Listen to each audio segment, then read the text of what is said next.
Welcome to Wellness Waves Podcast. Okay, let's unpack this. Welcome back to the deep dive. Great to be here. We are about to plunge into a topic that touches literally every single one of us every day we eat, which I hope is every day. Right. Hopefully. We're talking about nutrition labels. Yeah. You, our listener, shared source material, diving deep into this seemingly simple yet incredibly complex little box on the back of your food. Mm-hmm. And this deep dive is 100% tailored to the information you provided. Our mission today is to cut through the confusion, decode the jargon, and, well, empower you to understand exactly what you're putting into your body. Yeah, hopefully changing how you look at groceries forever. Exactly. You know, it's more than just a list of numbers. Nutrition labels are really your key to translating marketing speak into actual nutritional reality. That's a good way to put it. Yeah, many people see them as like a tedious chore, or they just zero in on one or two things like calories or maybe protein. Yeah, the big numbers. Right. But the real power, the real insight, it comes from understanding the entire label and how all those little pieces fit together. It's crucial because our health, our energy levels, even our long-term well-being, it's directly influenced by the fuel we choose. Absolutely. And the front of the package, that's the flashy billboard, isn't it? Totally. Designed by experts to get you to grab that product off the shelf. It uses all those enticing words like natural, healthy, low-fat, high fiber. All the buzzwords. Right. Our goal in this deep dive is to move past that marketing hype and equip you with the knowledge to read the actual contract on the back. That's a great analogy, the contract. Because there are surprising details, clever tricks, and potential misleading information hidden in plain sight that you really need to know how to spot. And by the end of this, you should feel less like just a passive consumer and hopefully more like an informed investigator when you're standing there in the grocery aisle. I love that, an informed investigator. So let's start with the absolute basics, but, from our deep dive perspective. Why do nutrition labels truly matter beyond just counting calories? What's the fundamental purpose they serve that's so critical? Well, at their core, nutrition labels are really intended to provide a factual, standardized snapshot of a food's nutritional content. Before mandatory labeling became widespread, driven by things like the Nutrition Labeling and Education Act in the U.S. back in 1990, which the sources touch upon. Right, I remember that coming in. Yeah, before that, consumers were often, flying blind, relying solely on those potentially biased front-of-package claims or maybe just traditional knowledge that might not be super precise. So they were born out of a need for transparency, basically, for consumer information. Precisely.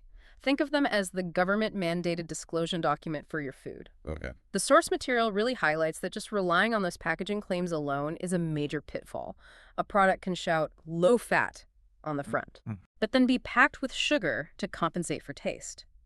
Or it can say sugar-free, but use artificial sweeteners that, some people prefer to avoid. The label provides the actual data you need to verify or maybe contradict those claims. It's like reading the terms and conditions instead of just clicking agree online. That's an excellent analogy, yeah.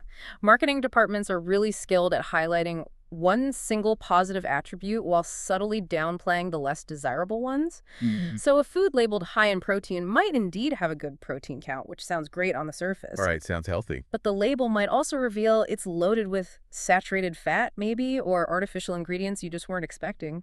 The full story, the true nutritional profile, is only found by examining that detailed breakdown on the back. So the front is maybe a suggestion or an advertisement, but the back is the undeniable reality of what's actually inside. Exactly. And for anyone looking to make specific dietary choices, whether it's for weight management, managing blood sugar, building muscle, reducing cholesterol, or maybe avoiding allergens, deciphering that label correctly is just non-negotiable. It's essential. It really is. It's the map that guides you through the potential minefield of processed foods and helps you select options that genuinely support your personal health journey. Okay, I'm convinced of the why, totally. Now let's get practical. Imagine I've just picked up a package. Where on this sometimes overwhelming label do I even start? What's the very first thing I should look for? You start right at the very top with the serving size. This is arguably the most crucial and honestly the most frequently misunderstood piece of information on the entire label. The serving size. Seems straightforward, like this is one serving. But I know from the source material this is often where the first major trick lies. Yeah. Why does this number matter so profoundly? It matters so much because every single other number on that label, the calories, the grams of fat, carbs, protein, the milligrams of sodium, the percentages of vitamins, all of it is calculated per one single serving. Oh, okay. That's the key. It's the fundamental unit of measure for everything that follows. Yeah. And companies can be masters at manipulating this. A package might be sized so that you'd naturally consume the whole thing in one sitting. Yeah, like a small bag of chips or something. Exactly. Think of small bag of chips, a bottle of juice, or even one of those single-serve yogurts. But the label might declare it contains 2, 2.5, or sometimes even 3 servings. Yes, the classic juice bottle example from the source. Tell us about that again, because this is where it gets really interesting and can completely derail your intentions without you even realizing it. Absolutely. It's a perfect illustration. So imagine a bottle of juice. The label proudly states 50 calories per serving. Sounds pretty light, maybe a healthy choice, right? Yeah, sounds great. But then you look just below that and it says servings per container. If you drink that entire bottle, which, let's be honest, many people would because it's a single physical unit, Right, it's one bottle. you haven't consumed 50 calories. You've consumed 50 calories per serving times 3 servings. That's 150 calories. Wow, 3 times what you thought. Exactly. 3 times the amount you might have initially registered just by glancing at that first number. And it's not just calories, is it? That means you've also consumed 3 times the sugar listed, Yep. 3 times the carbs, 3 times any sodium, Everything. 3 times the listed percentages of vitamins and minerals, whether they're good or bad. Precisely. This serving size definition is where unintentional overconsumption often begins. Those snack bags or containers that seem single-serve but are particularly common culprits. Mm-hmm. If you eat the whole package, assuming it's one serving, you could easily double or triple your intake of calories, sugar, unhealthy fats, whatever it is, without even realizing it. It's the foundational piece you absolutely have to adjust for. Okay, so step 1, identify the serving size. Step 2, be really honest with yourself about how many servings you're actually going to consume. Yeah, that honesty part is key. And if it's more than 1, you need to multiply everything else on the label accordingly. Precisely. It's simple math, but it's overlooked constantly. So once you've got the serving size nailed down, then you can move to the next big number, which is usually the total calories per serving. Okay, the calorie count. This is the number most people do look at, I think. It's important, obviously, for energy balance. It is important, no doubt. Calories are the measure of energy provided by the food. If your goal is weight management, balancing the calories you consume with the calories you burn is fundamental. Right. However, and the source material underscores this repeatedly, focusing only on the calorie number tells you very, very little about the quality of those calories or the overall nutritional value of the food. So, like you said, 200 calories from a can of soda isn't the same as 200 calories from, say, an avocado, even though the number is identical. Absolutely not. They function very differently in your body. And this raises that important question. What else matters beyond just that calorie number? Okay. Well, the answer lies in how those calories are distributed among the macronutrients and also the presence of other beneficial or potentially detrimental components. A food might be low in calories but provide 0 fiber or protein and be full of artificial ingredients. Right, empty calories, essentially. Exactly. Another food might be slightly higher in calories but packed with beneficial fats, fiber, and vitamins. So the calorie count is just a starting point, definitely not the finish line. Which brings us neatly to the macronutrients, the big energy providers. Mm. Protein, carbohydrates, and fats. Let's tackle them one by one.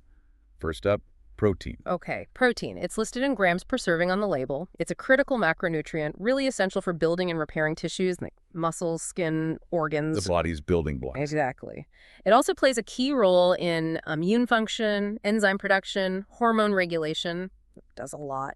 And importantly, protein contributes significantly to satiety. Meaning it helps you feel full. Yes, helping you feel full and satisfied after eating, which can be really helpful for managing appetite and potentially weight. So a decent amount of protein per serving is generally a good sign for feeling full and supporting the body's structure and functions. Yes, generally it indicates the food contributes to those essential functions. However, the source material rightly includes a crucial warning here. Mm-hmm. Just because a food is labeled or marketed as high protein, Uh-oh, here comes the catch. right, it doesn't mean it's automatically a health food. This connects directly back to why you must look at the rest of the label, especially the ingredients. Why? Because they might add other less desirable stuff to make it taste better or last longer or be cheaper? Exactly that. Many processed foods that are boosted with protein might contain significant amounts of added sugars to improve the taste, or unhealthy saturated or even hidden trans fats for texture or shelf life, or just a long list of artificial sweeteners, flavors, and stabilizers. So you could be getting, say, 20 grams of protein, which sounds good, but you might also be getting 15 grams of added sugar and several questionable additives along with it. You have to evaluate the whole package, not just isolate that protein number. Got it. Protein is good, but context is everything. Check its friends on the ingredients list. Okay, next up, carbohydrates. Oh, This is often where a lot of confusion reigns, especially around sugar. it really is. The label lists total carbohydrates per serving.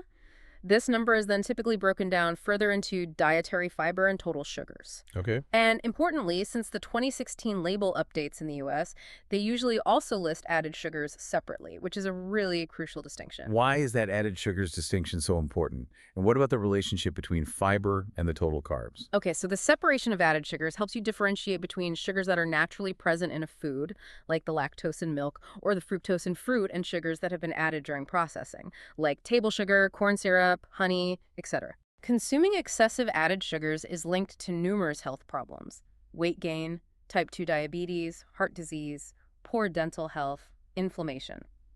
The list goes on. Major health bodies like the World Health Organization recommend limiting added sugars to no more than 10% of your daily calorie intake, and ideally even less, like 5%. Wow. Okay, so added sugars are the main ones to watch within that total sugars number. Precisely. They're the ones most strongly associated with negative health outcomes when consumed in excess. And, just as importantly, if not more so within the carbohydrate section, is the amount of fiber. The source material really stresses fiber's role. Right, fiber is supposed to be really good for you. It is. Fiber is a type of carbohydrate that your body can't fully digest, but it has tremendous health benefits. It helps regulate digestion, prevents constipation, contributes to that feeling of fullness we talked about with protein. Ah, so it helps with satiety too. Yes, and crucially, it significantly helps in managing blood sugar levels by slowing down the absorption of glucose into the bloodstream after you eat carbs. So a carbohydrate number itself isn't inherently bad. It's the composition of those carbs that matters most, like where they're coming from. Absolutely. This is exactly where the label breakdown reveals the quality of the carbohydrates.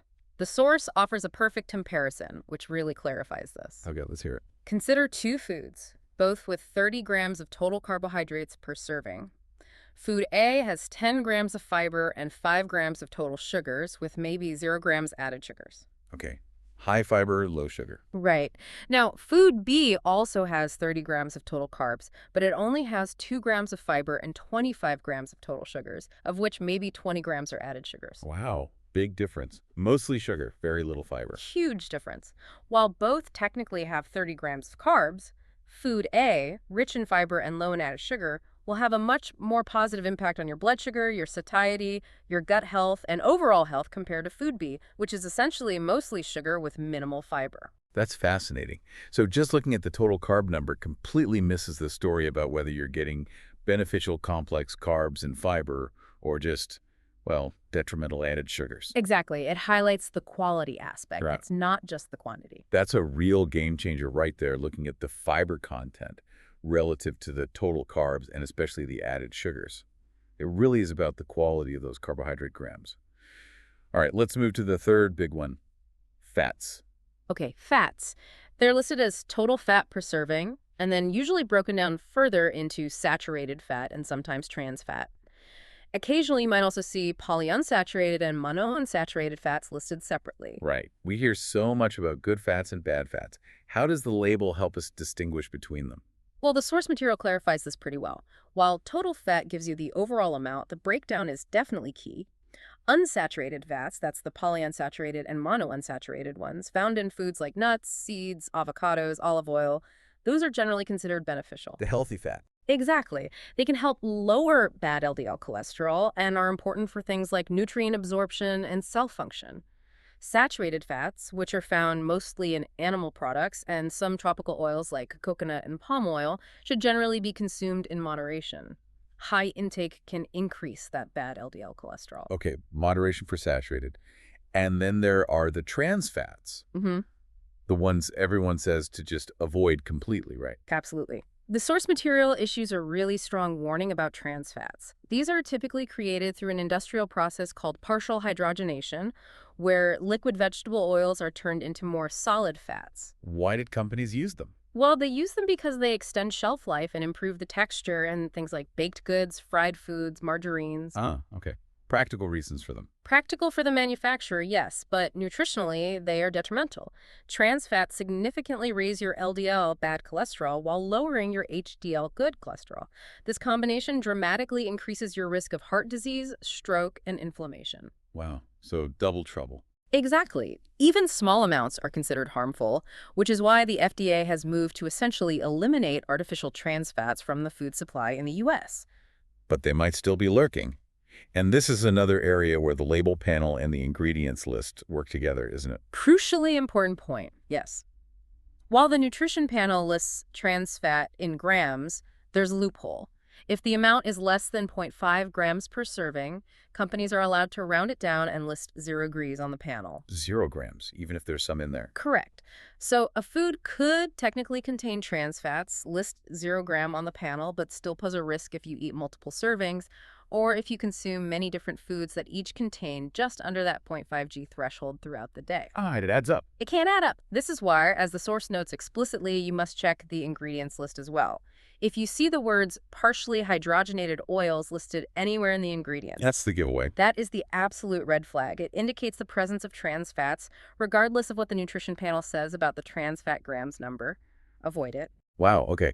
So the ingredients list is like the tiebreaker or the hidden truth serum for the numbers on the panel sometimes. Precisely.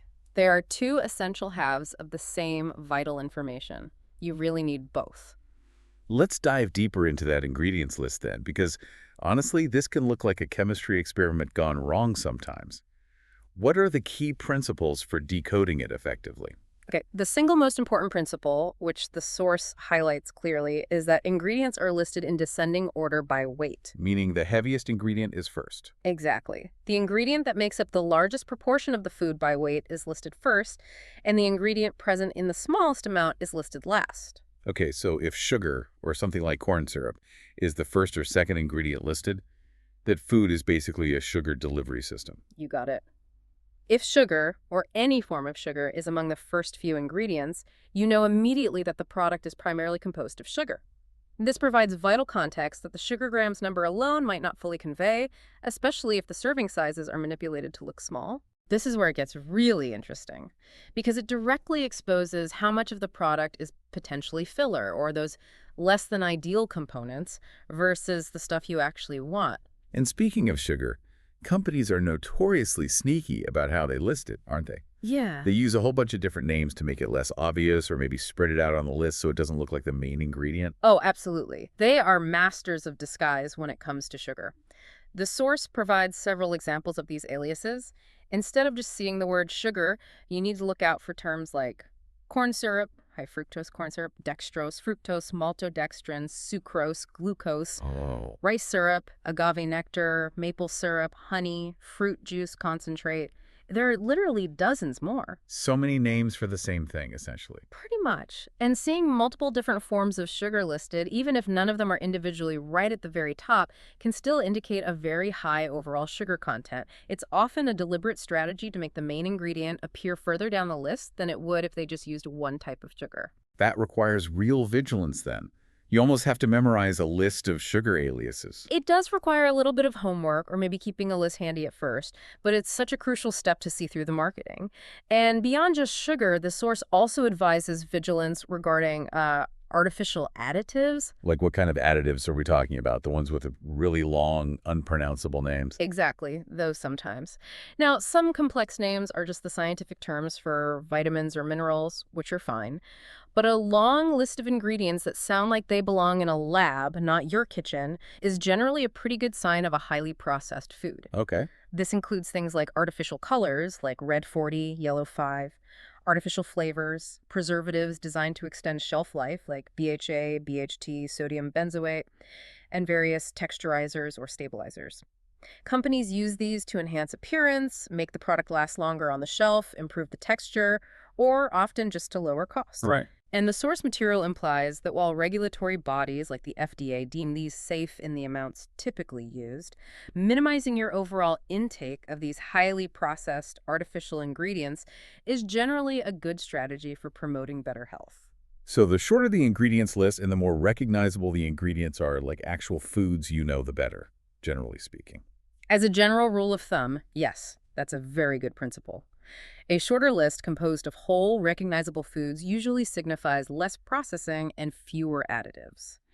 It's not always a perfect indicator, of course, but it's a strong one, according to the source material. Look for foods with ingredients you could potentially have in your own kitchen. That's a good mental check. Okay, we've done calories, the macros, protein, carbs, fats, and the very tricky ingredients list. What's left on the label to pay attention to? Well, below the macronutrients, you typically find the micronutrients section. This usually lists certain key vitamins and minerals, along with their percentage of the daily value or percentage E. Ah, the percentages. What is that perceive actually telling me? Is it important? It's definitely important. The percentage of daily value, (percDV), indicates how much one serving of that food contributes to a standard recommended daily intake for that specific nutrient. This is generally based on a 2,000-calorie diet, so it's a standardized reference point. Okay. Think of it as a quick way to gauge if a food is a significant source of a particular vitamin or mineral. The general guideline is that a percentian V of 5% or less is considered low for that nutrient in that serving, while a percentian V of 20% or more is considered high. So it helps me see if I'm getting good bang for my buck nutritionally, beyond just the energy from macros. Precisely. That's a great way to put it. If we connect this to the bigger picture, this section is vital for assessing the nutrient density of a food. Two foods might have the same number of calories, but one might offer substantial amounts of, say, vitamin C, calcium, and iron, showing high percentiv for those, while the other offers very little, showing low percentiv. The source material provides clear examples. A food providing 40% of your daily value for vitamin D or calcium in one serving is a great source to help you meet your daily needs for those nutrients.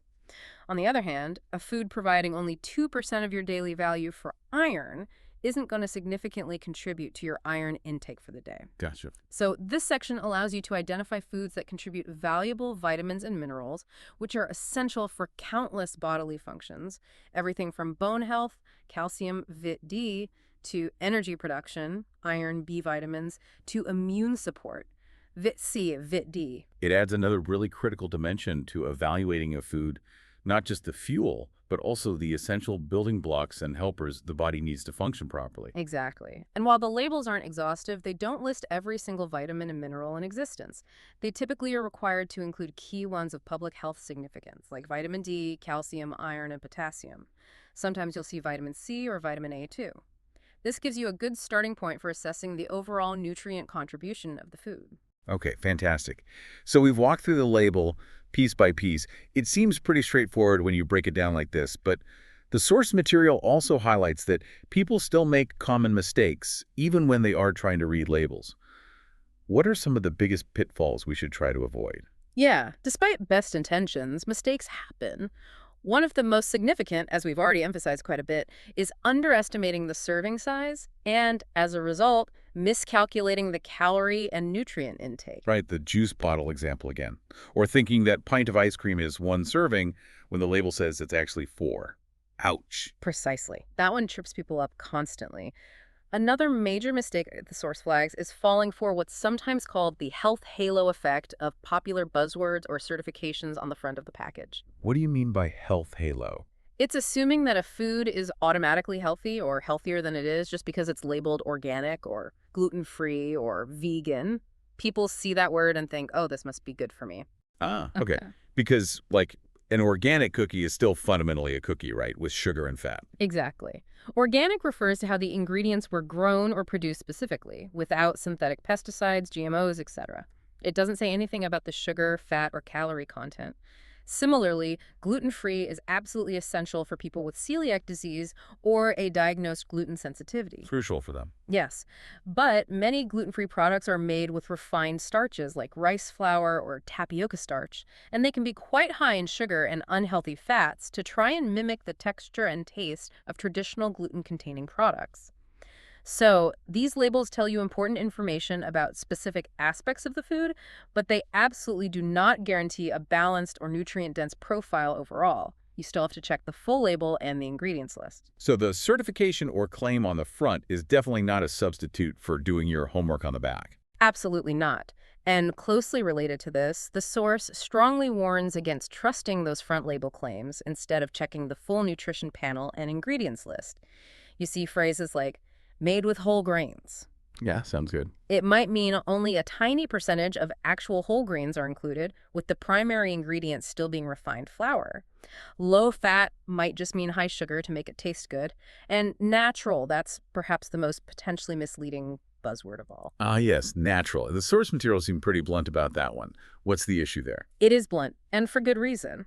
The source explicitly states that the term natural is not clearly defined or regulated by the FDA in the same way that terms like organic are, or specific nutrient claims like low sodium or high fiber. So it doesn't really mean anything specific. Not in a regulatory sense, no.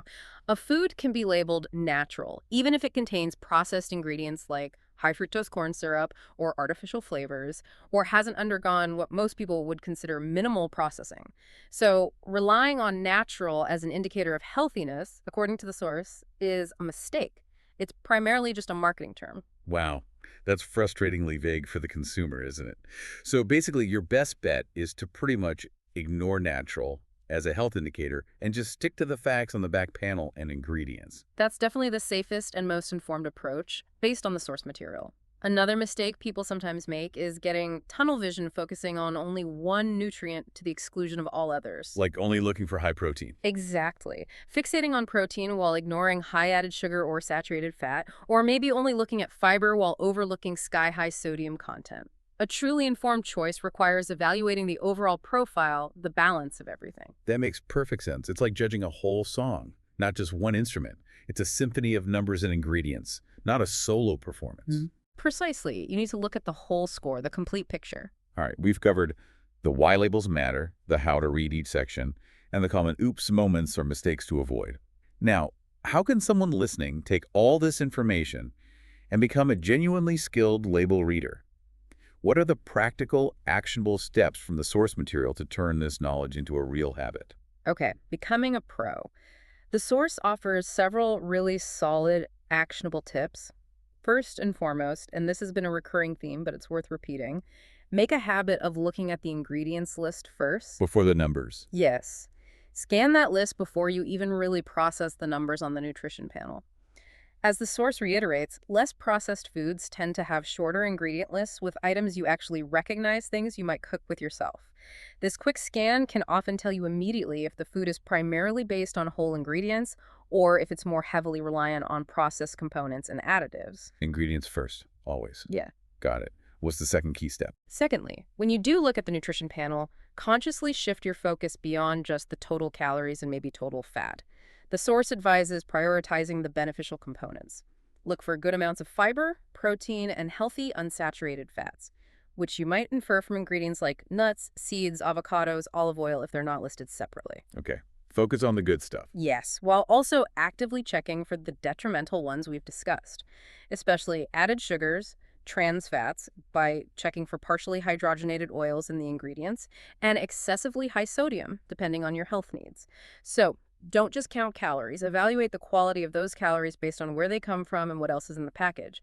Aim for foods that are high in fiber and protein relative to their total carbs and calories. So it's about seeking the positive fiber, protein, healthy fats, while actively avoiding the negatives. Added sugar, trans fats, maybe high sodium or artificial stuff. Yeah. Looking beyond just those headline numbers? Exactly. It's a more holistic view. Thirdly, the source suggests making it a rule to actively avoid, or at least significantly minimize, foods that contain the major red flags we've identified. Which are? Artificial additives appearing high up on the ingredients list, any mention whatsoever of partially hydrogenated oils indicating trans fats, and significant amounts of added sugars. Really try to aim for foods with 0 or very little added sugar, ideally keeping it below, say, 5 to 10 grams per serving, although that depends a bit on the product category. Less is always better with added sugar. Okay, so ingredients first. Focus on fiber, protein, healthy fats while avoiding artificial stuff, trans fats, added sugar. Those sound like 3 really powerful filters to apply when you're shopping. They really are. They can help you quickly sort through options. And the source adds one more specific, helpful tip, particularly relevant for individuals with higher nutritional needs, like athletes or very active people. With that. While everyone benefits from checking the vitamins and minerals, active individuals should perhaps pay specific attention to the person V for micronutrients that are critical for energy metabolism, muscle function, recovery, and electrolyte balance. Think things like iron, potassium, magnesium, and maybe some B vitamins. Tailoring it to performance needs. Exactly. Checking the label helps ensure you're getting adequate amounts of these key players through your food choices, or it might flag that you need to focus on incorporating more foods rich in these nutrients elsewhere in your diet to support your activity level. But that's a really great way to personalize label reading based on your specific lifestyle and needs. It transforms that micronutrient section from just generic data into a practical tool for potentially optimizing performance or specific health goals. Precisely. Understanding the label allows for that kind of nuanced, personalized application. It's not just one size fits all. Wow. We have really peeled back the layers on that little box on the back of the package. From decoding the often deceptive serving size and understanding the true story behind calories and macronutrients, to uncovering those hidden sugars and sometimes questionable additives in the ingredients list, and finally, assessing the actual micronutrient value you're getting. This deep dive, based entirely on the sources you've shared with us, reveals that the nutrition label is far more than just a dry list of facts. It's an incredibly powerful tool, but only if you know how to use it correctly. It is indeed. And I think the overarching message that comes through from the source material isn't about making you scared of food or creating a bunch of super restrictive rules. It's really about illumination. Yeah, shedding light on it. Exactly. Reading nutrition labels isn't just about avoiding bad foods in some simplistic sense. It's about providing you with the clear, factual information you need to make conscious, informed decisions about what you choose to nourish your body with. And that knowledge is just incredibly empowering, isn't it? It shifts the power back to you. Absolutely. It lets you see past the flashy marketing claims and make choices that genuinely align with your own health aspirations, whether that's managing your weight, boosting your energy levels, improving athletic performance, managing a health condition, or simply feeling your best day to day. It really puts you in the driver's seat of your food choices. Well said. And as you, our listener, head out for your next grocery run, maybe later today or this week, here's a final thought for you to carry with you, building on what we've discussed. Consider how looking at the combination of things, the serving size compared to the package size, the first few ingredients on that list, the ratio of fiber to added sugar within the carbohydrates, and checking for those partially hydrogenated oils, how that combination gives you a rapid yet remarkably comprehensive assessment of a food's true value or maybe lack thereof. It's far more effective than simply scanning the calorie or protein count alone. It really is a multi-factor check. It is. And this raises an important question for you to ponder. What foods that you currently buy, maybe regularly, might tell a very different story once you apply this more comprehensive investigative lens? Happy investigating at the supermarket aisles. Huh? Indeed. Well, that's our deep dive into decoding nutrition labels based entirely on the excellent sources you shared. Thank you so much for bringing this incredibly practical and important topic to our attention. Yeah, great topic. Stay curious, stay informed, and stay mindful of what you choose to fuel your body. We'll be back soon with another deep dive.